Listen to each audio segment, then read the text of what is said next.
Buildup ఎక్కువ, బుద్ధులు తక్కువ. బడి బాట పండుగ రోజున అక్షరాలు నేర్చుకోవటానికి వచ్చిన అమాయక గిరిజన పిల్లల పట్ల ఒక ప్రజాప్రతినిధి ఇంత వివక్షతో ప్రవర్తించడం చూస్తే ఎవరికైనా సరే ఒళ్ళు మండిపోవాల్సిందే. కేరళ రాజధాని తిరువనంతపురం కట్టేలలోని ప్రభుత్వ అంబేద్కర్ మెమోరియల్ ట్రైబల్ ఎల్పీ స్కూల్లో ఈ ఘోరమైన సంఘటన జరిగింది. మ్యాటర్ ఏంటంటే, స్కూల్ రీఓపెనింగ్ కార్యక్రమానికి వచ్చిన బీజేపీ ఎమ్మెల్యే వి మురళీధరన్ అక్కడ చిన్న పిల్లలకు మిఠాయిలు చేతికి ఇవ్వకుండా ఒక పెద్ద ప్యాకెట్ విప్పి టేబుల్ మీద ఇలా చెత్తలాగా విసిరేసి ఏర్కొమ్మని చెప్పటము తీవ్ర కలకలం రేపుతుంది.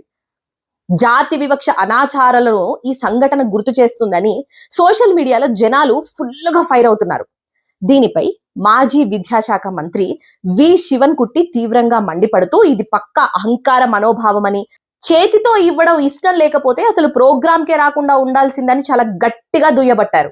అయితే పిల్లలు ఎక్కువగా మిఠాయిలు అంటే వాళ్ళు ఈజీగా తీసుకోవడానికి టేబుల్ పై అట్లా పోసామని, దీన్ని ప్రతిపక్షాలు కావాలనే రాజకీయం చేస్తున్నారని బీజేపీ లీడర్లు కవర్ చేసుకునే ప్రయత్నం చేస్తున్నా కూడా నెటిజన్లు మాత్రం అస్సలు ఊరుకోవడం లేదు. అరే, నాకు ఒక విషయం అర్థం కాదు.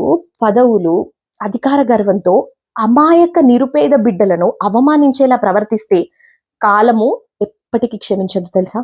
రాజ్యాంగం ఇచ్చిన పదవుల్లో కూర్చొని బడికి వచ్చిన చిన్న పిల్లలను చిన్న చూపు చూస్తే, ఇలాంటి వివక్ష వేషాలు వేస్తే జనాలు తిరగబడి బుద్ధి చెప్పే రోజులు దగ్గరలోనే ఉన్నాయి. ఏమంటారు? కామెంట్ చేయండి.